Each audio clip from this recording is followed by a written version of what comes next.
আপনারা দেখছেন শিরোনাম update, powered by Misba agro product, Arambagh, Hooghly.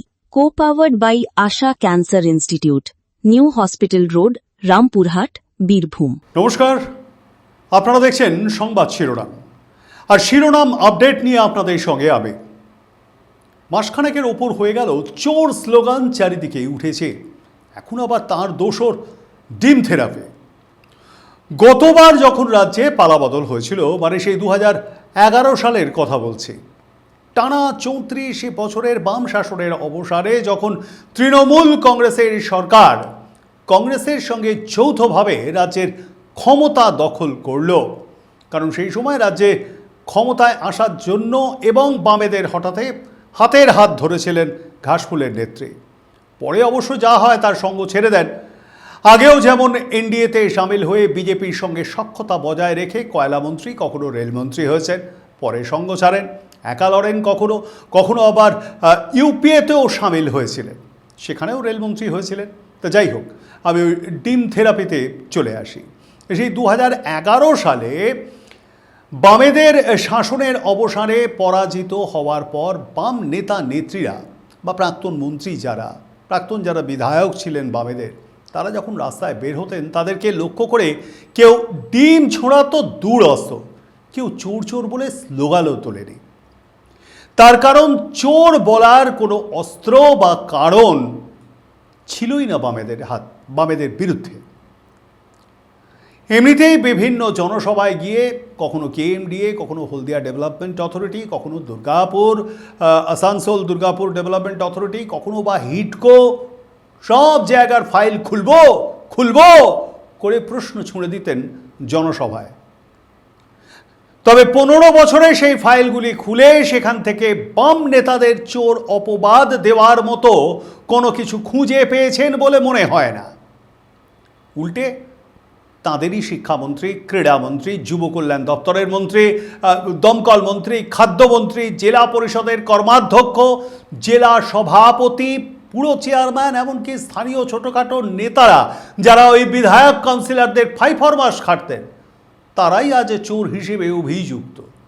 এই তো সব্যসাচী দত্ত, রাজারহাট নিউ টাউনের প্রাক্তন বিধায়ক, এবারে বারাসাতে দাঁড়িয়েছিলেন, হেরে গিয়েছেন ভোটে। বিধাননগর পুরসভার প্রাক্তন চেয়ারম্যান তোলাবাজির অভিযোগে গ্রেপ্তার হন। সেই তাকে যখন থানা থেকে বের করা হচ্ছিল, পুলিশ গার্ড করে ঢাল নিয়ে দাঁড়িয়ে থাকা সত্ত্বেও ঢাল নিয়ে এগিয়ে যাচ্ছে, সব্যসাচীকে গার্ড করছে, তাঁরই মাঝে ডিমের আঘাতে জর্জরিত সব্যসাচী। তাকে লক্ষ্য করে ডিম ছুঁড়ছে জনতা, সেই ডিম লাগছে সব্যসাচী বাবু, মানে ওই প্রাক্তন বিধায়কের শরীরের বিভিন্ন জায়গায়। একজনকে তো আবার দেখা গেল কলা পাতায় গোবর দিয়ে এসেছেন, কেউ বা এনেছেন টমেটো। এইভাবেই সেই সব অস্ত্র দ্বারা সব্যসাচীকে নিক্ষেপ করা হচ্ছিল। কোনো রকমে সেখান থেকে পুলিশ জনতার হাত থেকে বাঁচাতে থানা চত্বর ছেড়েছিল সব্যসাচী বাবুকে নিয়ে। মাত্র দিন 3 আগেকার কথা, জনতার ছোঁড়া ডিমের আঘাত থেকে বাঁচতে পুলিশের সঙ্গেই দৌড়চ্ছিলেন প্রবোধবাবু। অভ্যাস না থাকলে যা হয়, প্যান্টটাই গেল খুলে, অনেকেই দেখেছেন। আরে অশোকনগর কল্যাণগড় পুরসভার চেয়ারম্যান ছিলেন প্রবোধ সরকার। রাতের অন্ধকারে প্রবোধবাবু তার নিজের বাড়িতে সরকারি গুরুত্বপূর্ণ নথিপত্র পোড়াচ্ছিলেন, অভিযোগ এমনটাই। আর তার জেরেই পুরপ্রধানকে গ্রেপ্তার করে পুলিশ। পুরসভার কোন কোন গুরুত্বপূর্ণ নথি সেদিনকে আগুন লাগিয়ে নিজের বাড়ির বাগানে পুড়িয়েছিলেন, তার পিছনে কি উদ্দেশ্য ছিল, এই ঘটনার সঙ্গে কারা কারা জড়িত ছিল, এই সবই কিন্তু এখন তদন্ত করে দেখা হচ্ছে। অভিষেক মানে আদি তৃণমূল কংগ্রেসের সর্বভারতীয় সাধারণ সম্পাদক সোনারপুরে গিয়েছিলেন। উদ্দেশ্য ছিল 4 মে তার দলের এক কর্মী খুন হয়েছিলেন, যদিও তার বিরুদ্ধে এলাকায় তোলাবাজি হুমকির অভিযোগ ছিল। তা সেই কর্মীর পরিবারের সঙ্গে দেখা করার ইচ্ছা প্রকাশ করলেন অভিষেক বাবু সেই কর্মীর মৃত্যুর 25 দিন পর, 30 মে। এই কটা দিন তিনি বাড়িতে বসে দলের হারের ময়না তদন্তের কাজ করেছেন, পিসির হারের ময়না তদন্তের কাজ করেছেন, সেই সঙ্গে নিজের কাছের মানুষদের হেরে যাওয়ার কারণও খুঁজছিলেন। তা যাই হোক, তিনি দলনেতা, তার ওপর দলের ভালো দিকটাও যেমন বর্তায়, তেমন তো খারাপ কিছু হলেও তো দায় তার। তো সেই অভিষেক বাবু সোনারপুরে গিয়ে ডিম খেলেন, মানে তাকে লক্ষ্য করে ডিম ছোঁড়া হলো। চোর স্লোগান ওটা তো ছিলই। সেই প্রথম তার দলের কর্মী আর সাধারণ মানুষ খুব কাছ থেকে অভিষেক বাবুকে দেখলেন। তার আগে নিরাপত্তার এমন বহর ছিল যে একটা মাছি পর্যন্ত গলতে পারত না। দূর থেকে গাড়ির বর্ডারের ওপর দাঁড়িয়ে তিনি নাড়াতেন ওই দলের পতাকা, তারপরেই কনভয় নিয়ে হুশ করে চলে যেতেন। জেড প্লাস ক্যাটেগরির নিরাপত্তা বলে কথা। তৃণমূল কংগ্রেসের যুবরাজ, আঞ্চলিক দলের সর্বভারতীয় সাধারণ সম্পাদক। তবে যারা গ্রেপ্তার হয়েছিলেন সেই ঘটনায় দেখা গিয়েছে তারা সবাই দলের সোনারপুর দক্ষিণ কেন্দ্রের প্রাক্তন বিধায়ক লাভলির খুব কাছের লোক, মানে আদি তৃণমূলেরই তারা সদস্য। দেখা যাচ্ছে আদি তৃণমূল, নব্য তৃণমূল সবাই এখন এই ডিম থেরাপিতে খুব ব্যস্ত। আগে দলের নেতাদের একটু আধটু দেখা পেলে সিনিয়র যদি হতেন তাহলে পায়ে হাত দিয়ে প্রণাম করতেন, হাত মেলাতেন কেউ, এখন ডিম ছুঁড়ছেন। যারা রে এইটা দিয়ে নিজের দলের নেতাকেই স্বাগত জানাচ্ছেন কিনা। তবে বাজারের ডিমের দাম কিন্তু ইতিমধ্যেই চড়ছে, আরও চড়বে, কারণ বাজারের চাহিদা অনুযায়ী ডিমের সরবরাহ কমছে দিনকে দিন। 7.5 টাকা পিস হয়ে গিয়েছে। ভোটের সময় যার দাম ছিল 6 টাকা থেকে 6.5 টাকার মধ্যে। এখন প্রশ্ন হলো, এটা কি স্বতঃস্ফূর্ত জনরোষ নাকি দীর্ঘদিনের জমে থাকা ক্ষোভের বহিঃপ্রকাশ? অবশ্যই এই বিষয়ে তুলে ধরবো, তবে তার আগে শিরোনাম আপডেটের সময় এখন একটা বিরতির। সঙ্গে থাকুন। ব্লু রোজ হোটেল, নন্দকুমার, পূর্ব মেদিনীপুরের সেরা থাকার ঠিকানা। যদি খুঁজছেন পরিষ্কার পরিচ্ছন্ন রুম, সুস্বাদু খাবার আর নিরিবিলি পরিবেশ, তাহলে ব্লু রোজ হোটেল আপনার জন্য সেরা পছন্দ। আজই যোগাযোগ করুন 8972021015 নম্বরে। আপনাদের জন্য নিয়ে এসেছি বহু পুরনো সেই হারিয়ে যাওয়া খাঁটি স্বাদের পরম্পরাকে। দুলু কাচ্চি ঘানি মাস্টার্ড অয়েল, এর ঝাঁঝালো গন্ধ আপনার প্রতিটি রান্নায় এনে দেবে নতুন মাত্রা। আমরা খাঁটি বেচবো আর পুরনো স্বাদ ফিরিয়ে আনবো। দুলু কাচ্চি ঘানি সর্ষের তেল, খাঁটি স্বাদের পরম্পরা। আপনারা দেখছেন শিরোনাম update, powered by Misba agro product, Arambagh, Hooghly. co-powered by Asha Cancer Institute, New Hospital Road, Rampurhat, Birbhum. সঙ্গে থাকবার জন্য ধন্যবাদ। ফিরে এলাম বিরতির পর, দেখছেন শিরোনাম আপডেট। পশ্চিমবঙ্গের রাজনৈতিক ইতিহাসে এই প্রতিবাদ, প্রতিরোধ, জনরোষ নতুন কিছু নয় এটা। তবে সাম্প্রতিক সময়ে এই যে ডিম থেরাপি, এটাই কিন্তু এখন চর্চার বিষয়। ঘটনাকে কেন্দ্র করে রাজ্যে রাজনৈতিক বিতর্ক চলছে। এক পক্ষ বলছে এটা জনগণের দীর্ঘদিনের ক্ষোভের বহিঃপ্রকাশ, অন্য পক্ষের দাবি এটা আইন শৃঙ্খলার অবনতির ইঙ্গিত, রাজনৈতিক উস্কানির ফলাফল। এটা কিন্তু একেবারেই নয়।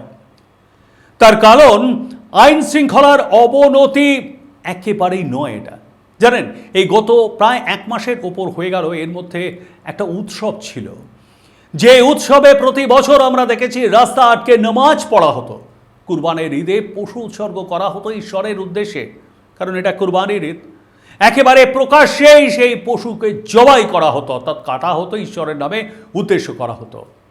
নয়া এই সরকার ক্ষমতায় এসে রাজ্যের প্রত্যেকটা জেলার প্রশাসন এবং থানাগুলির মাধ্যমে আর সোশ্যাল মিডিয়ায় প্রচার করে জানিয়ে দেয় মাঠের মধ্যে হবে নামাজ পাঠ, আর রাস্তা আটকে নয়। আর পশু উৎসর্গ করতে গেলে যে বিধিনিষেধ আরোপ করা হলো তা সরকারের রীতি নয়, অর্থাৎ রেওয়াজ নয়। সরকার এটা বলল না। পুরনো একটা আইন ছিল 1950 সালের, এটা জোর করে করা হয়নি। সেই 1950 সালের আইন মোতাবেক তা কার্যকর করা হয়েছে মাত্র। ওই ঈদের দিন কোথাও এই নিয়ে একটা হিংসা তো দূরস্থ, কোনো রকমভাবে কথা কাটাকাটি পর্যন্ত কেউ হয়নি, কেউ প্রতিবাদ করেনি। কিছু মৌলবাদী শক্তি অবশ্য এই ঈদের আগে বেঁকে বসে বৃহত্তর আন্দোলনের ডাক দিয়ে উস্কানি দেওয়ার চেষ্টা করেছিল, পরে তারাও পিছিয়ে যায়। যথারীতি সেই কুরবানের ঈদের শুভেচ্ছা বিনিময় অন্যান্য বছর যেরকম হয়ে থাকে সেভাবেই হয়েছিল। এবারে কোনো বাধা ছিল না এবং ঐতিহ্য মেনেই এবারের কুরবানের ঈদ পালিত হয়েছে গোটা বঙ্গজুড়ে। বরং কারোর কোনো ক্ষতি না করেই, কোনো পরিবেশ দূষণ, কোনো দৃশ্য দূষণ না করে, এটা কিন্তু কম বড় সাফল্য নয় একটা নতুন এই সরকারে, যে সরকারের মাত্র 1 মাস পূরণ হয়েছে এখন। আসলে 2011-এ এই রাজ্য থেকে টাটা শিল্প গোষ্ঠীকে তাড়ানোর পর নতুন করে আর কোনো শিল্প রাজ্যে গড়ে ওঠেনি। তার জন্য দায়ী গত 15 বছরের সরকারের আমলে তৈরি হওয়া সিন্ডিকেট। কেউ এখানে শিল্প করতে আসলেই এলাকার লোকদের থেকে যাবতীয় কাঁচা মাল নিতে হবে, সবচেয়ে নিকৃষ্টতম বালি, সিমেন্ট বা ইট নিতে হবে সর্বোচ্চ দামে, সঙ্গে তোলাবাজি তো আছেই। ফি বছর ঘটা করে বিজনেস সামিট কিন্তু হতো, কোটি কোটি টাকা খরচ করে সেই সামিটে শিল্পগোষ্ঠীরা আসতেন, 5 স্টার হোটেলে থাকতেন, 5 স্টারের মতন খাওয়া দাওয়া হতো, বিভিন্ন বিষয় নিয়ে তারা আলোচনা করতেন, আবার তারা ফ্লাইটে চলে যেতেন, বিনিয়োগের প্রতিশ্রুতি দিয়ে চলে যেতেন। কিন্তু তারা বিনিয়োগ করতেন। বিজনেস সামিটের পর প্রেস মিটে জানা যেত একটা বিরাট বড় এখানে প্রতিশ্রুতি দিয়ে গেছেন, অমুক শিল্পগোষ্ঠী আসছেন বিনিয়োগ করতে। 15 বছর ধরে এটা শুনে এসছে বাংলার মানুষ। হবে হবে হবে হবে করে নিজেদের পকেট ভরিয়েছেন নেতারা। স্কুলে পুরসভায় চাকরি দেওয়ার নাম করে লাখ লাখ টাকা হাতিয়েছেন তারা। আদালতের নির্দেশে অযোগ্যদের চাকরি গিয়েছে, সঙ্গে যোগ্যদেরও চাকরি গিয়েছে। তারপরেও ওই অযোগ্যদের চাকরিতে বহাল রাখতে কোথাও কোথাও শূন্য পদ তৈরি করতে হয়েছে, তার জন্য মন্ত্রিসভার বৈঠক ডাকতে হয়েছে। কিন্তু যোগ্য শিক্ষকদের ঠাঁই হয়েছে রাস্তায়। তারা ঝড় জল বৃষ্টি মাথায় নিয়ে পুলিশের লাঠির আঘাত পেয়েছে। নেতা মন্ত্রী বিধায়কদের দল রাতের বেলা এসি বেডরুমে ফুর্তি করেছে। কেউ পাণ্ডবেশ্বরের নেতা, কেউ টালিগঞ্জের নেতা আলিপুরে ক্লাবের ওপর 5 স্টার হোটেলের মতন বেডরুম বানিয়েছেন, কেউ বা কলেজের ওপর তলায় বাবা আর ছেলে মিলে এসি রুম খুলেছেন। সেই কলেজ থেকে উদ্ধার হচ্ছে উইপোকায় খাওয়া 500 টাকার বান্ডিল নোট। ওই যে মানুষ দেখবেন রাস্তায় কুকুর বিড়ালকে খাওয়ায়, আমরা রান্নাবান্না করে খাওয়াই, আমরা পশুপ্রেমী বলি তাদের। উইপ্রেমী মানুষ এখন হয়েছে কলকাতায়। এই প্রথম বাপ আর বেটা, দেবাশিস আর ওই শিবাশিস, এই সুরেন্দ্রনাথ কলেজের কাছেই ওদের বাড়ি। ওই কলেজেরই ওপর তলায় তারা এসি বেডরুম খুলে সেখানে স্পেশাল মেসেজ নিতেন।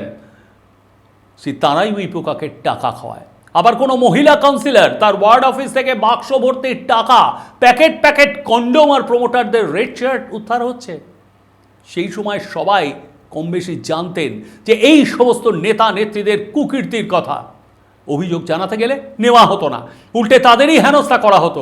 কারণ সেই সময় তো আর জিরো টলারেন্স নীতি সকলের জন্য প্রযোজ্য ছিল না। নিজেদের পোষা গুন্ডা বাহিনী আর দলের লোক ছাড়া বিরোধীদের জন্য জিরো টলারেন্স নীতি ছিল। তাই তো খুরশিদ যখন নিজের মেয়ের খুনের বিচার চাইতে জাহাঙ্গীরের বিরুদ্ধে অভিযোগ জানাতে গিয়েছিল থানায়, তখন সেই থানার পুলিশ উল্টেই কন্যাহারা বাপকে জেলে পুড়িয়ে দিয়েছিল।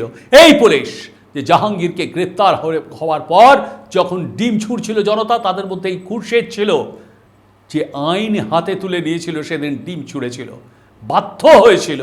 কারণ এই উর্দিধারী পুলিশই সেদিন আইনের দোহাই দিয়ে ওই কন্যার হারিয়েছে, যে সত্য কন্যাহারা সেই বাবা খুরশিদকে হাজতবাজ করিয়েছিল।